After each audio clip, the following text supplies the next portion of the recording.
안녕하세요. 김웅준 변호사입니다. 세상만사 변호사 일지. 오늘은 전화로 상담해서 사건을 의뢰하게 된 이혼 가사 사건 상간소송에 대해서 말씀을 드리겠습니다. 출장이 있어서 대전법원에 갔다 오는 중에 KTX에서 전화가 왔습니다. 그래서 그 중간 전화를 받을 수 있는 곳으로 나가서 전화를 받게 되었는데, 사정은 그렇습니다. 부인이 조금 이상하다 느낌이 들어서 부인의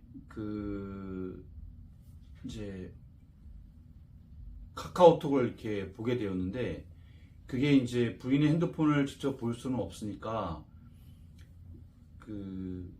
이게 태블릿 PC로 연결이 돼 있다 하더라고요. 그래서 연결되어 있는 그 태블릿 PC에서 카카오톡을 통해서 그 배우자의 그 비밀번호를 예전부터 알고 있었던 같은 비밀번호니까 그거를 입력을 해서 보니까 거기에 이제 내용이 나와 있는 것입니다.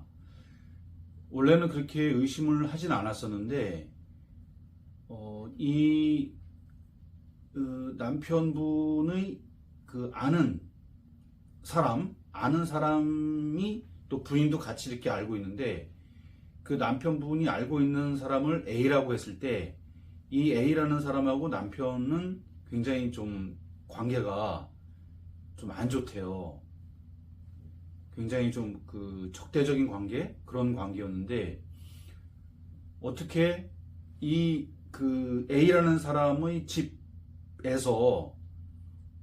근처에서 그 마을에서 부인이 이렇게 나오는 걸 봤는데, 그래서 부인한테 전화를 했더니 화장실이라는 전화를 부인이 받더라는 것입니다. 그래서 그때부터 의심을 하게 돼서 카카오톡을 보게 된 건데, 카카오톡을 보게 되었을 때 비밀 침해가 되거나 이런 문제가 있을 수가 있는데, 이제 예를 들어서 부인의 핸드폰을 지문으로 이렇게 돼 있어서 부인의 핸드폰을 몰래 지문을 이렇게 갖다 대, 부인이 자고 있을 때 핸드폰을 몰래 이렇게 지문을 찍는 방법이라든가, 또는 부인의 어떤 암호를 이렇게 해독해가지고 들어가서 이렇게 한다든가, 이런 거는 비밀 침해가 되기 때문에 이제 문제가 있지만, 지금 같은 경우에는 그냥 부인이 알고 있는 비밀번호를 이용을 해서 연결되어 있는 태블릿 PC를 이용해서 우연히 보게 되었다, 이렇게 되는 것이기 때문에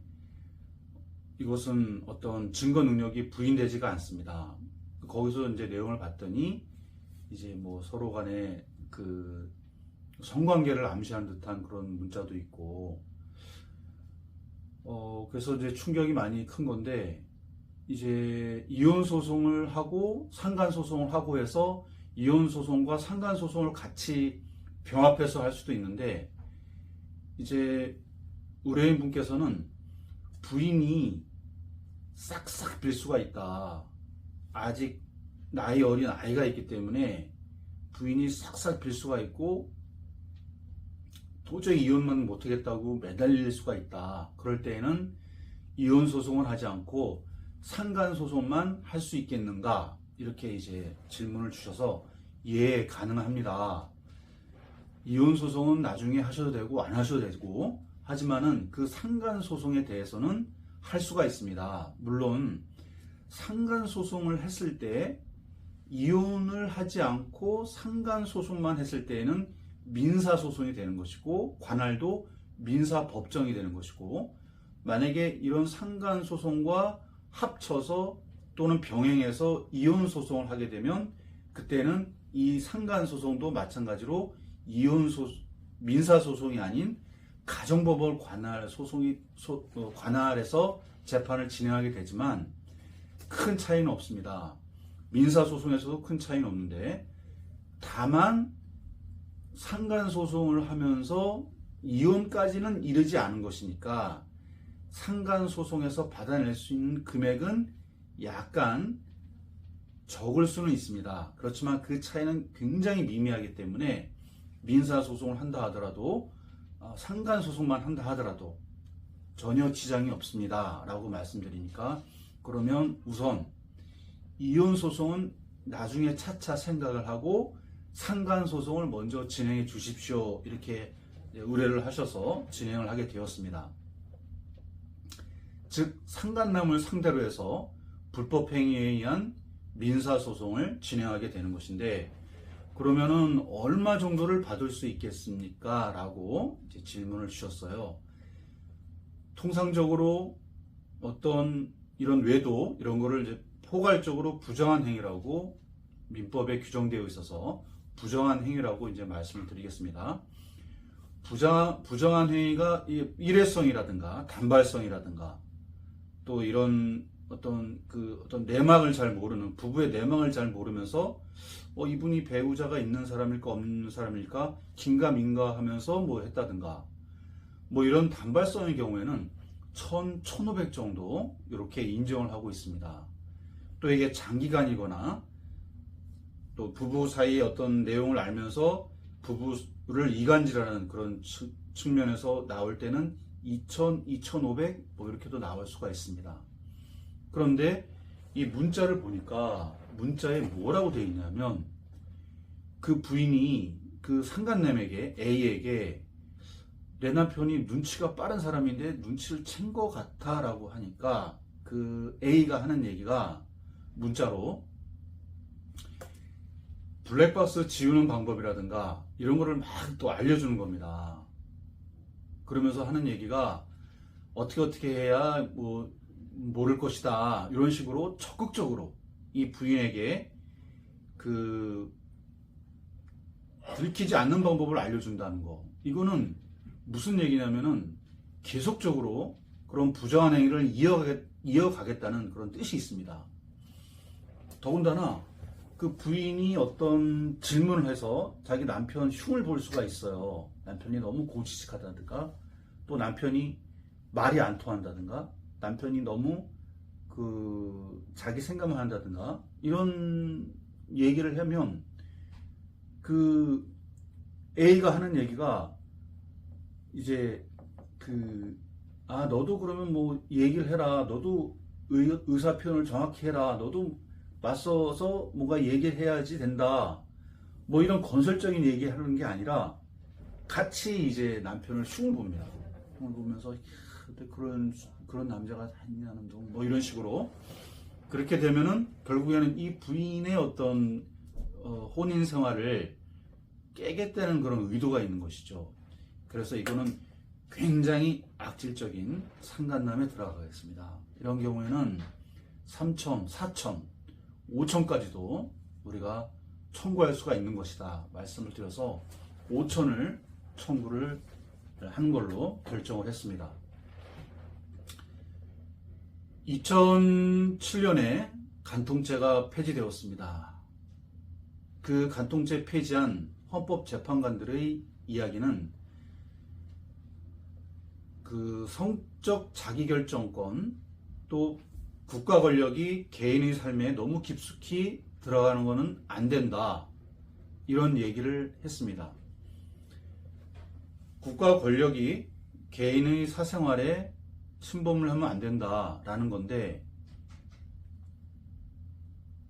혼인과 가정생활은 국가가 지켜야 되죠. 최소한의 국가가 그런 지켜야 되는 의무가 있는 것인데, 너무 헌법재판소에서 그것을 너무 쉽게 그 간통죄를 폐기한 게 아닌가 하는 그런 의심이 있습니다. 또한 그런 국가 권력이 가정에 들어가면 안 된다는 그런 얘기를 했다면, 가정을 지키기 위한 어떤 장치로서 민사벌, 손해배상으로 큰 금액을 해야 되는데, 지금 법원은 아까 말씀드린 것처럼 뭐 1,000만 원, 1,500만 원, 뭐 이런 식으로. 근데 이제 이것도 들키고 남편한테 들켰기 때문에 이런 일이 벌어진 거지, 배우자에게 들켰기 때문에.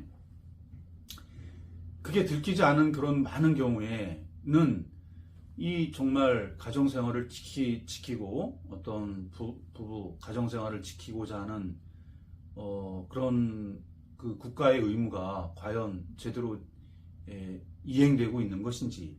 그래서 저는 항상 법원에서도 변론을 할 때에도 제발 그 간통죄가 폐지됐다면 제발 민사벌로서 금액을 상향해 주시기 바랍니다. 더 큰 금액을 상향을 해서 이 가정을 지킬 수 있는 그런 금액을 좀 높여주시기 바랍니다. 라고 변론을 하고 있습니다.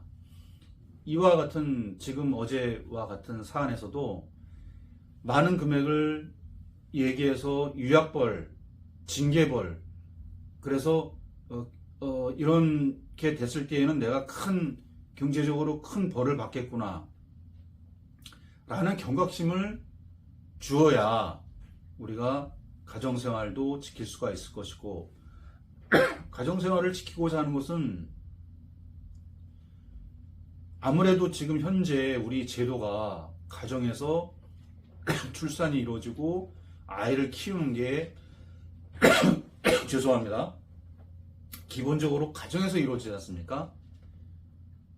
물론 미혼모도 있고 혼외 자녀도 있지만 그걸 지켜야 되는 우리 의무도 있지만 현실적으로 봤을 때에는 부부가 결혼을 하고 출산을 하고 그 가정의 울타리에서 우리가 미래 세대가 또 자라는 것이기 때문에 국가의 의무로서 가정을 지켜야 되고 이런 의무가 있습니다. 그것을 너무 개인의 자유를 우선시한다는 거, 그것에 밀린다면 안 된다고 저는 항상 법정에서 변론을 하고 있고, 소장이나 준비서면에서도 이런 내용을 담아서 제발 이 상간자에 대한 불법행위 손해배상 책임을 대폭 상향해 주시기 바랍니다. 이거는 법적 테두리 안에서 판사님들의 재량이거든요. 그래서 저는 그렇게 강력히 요청을 하면서 이 사건에서도 5천만 원을 청구하는 것으로 방향을 잡고 진행하게 되었습니다. 이상 오늘의 세상만사 변호사 일지를 마치겠습니다. 감사합니다.